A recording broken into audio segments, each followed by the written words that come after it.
What does the oil discovery mean for gold mining?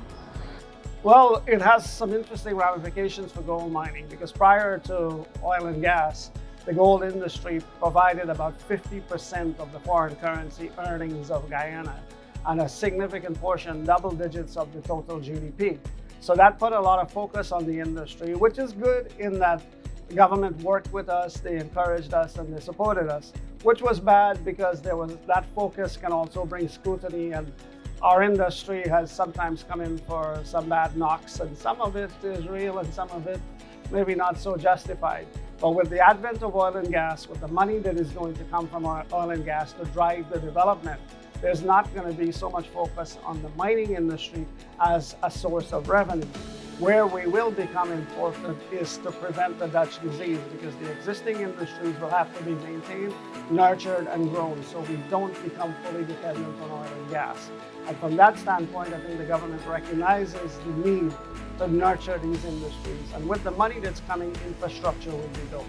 When the infrastructure is built, when roads go in, when airstrips go in, we will be able to access more areas that are probably not explored or underexplored. What do you want international investors to know about Guyana? Well, Guyana has always been a good address. Greenstone belts in Guyana have been well known. They have delivered world-class gold deposits in Suriname, in Guyana, in French Guyana, and in Venezuela. So this is just a continuation of the journey. There's a new generation of companies that are here doing that same exploration again. So Golden Shield is just part of that process. You have the Reunion guys that are developing a good project.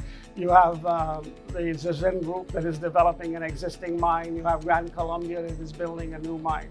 So this is an ongoing process. We have some exciting targets. We're excited about what we can do. So we're just continuing that journey of exploring essentially virgin greenstone belts. What excites you about the future of gold mining in Guyana? The opportunities, absolutely the opportunities, because it takes about the third geologist to walk over an area to find a mine. The first guy goes, he finds some interesting stuff, runs out of resources or priorities change. The second guy comes along, builds on that database, and is able to do better.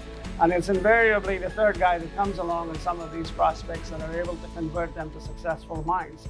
Since the Golden Star days, mining by the artisans and small and medium scale miners was mostly by hand techniques. Now they're mechanized. So when they go in with their excavators, they're able to expose more ground. And when they expose the saprolite, when they peel back the rocks, we're able to map and sample them. And that gives us an additional layer of information that we didn't have before. And that layer of information is an important part of the toolbox we're using now to advance the new gold deposits.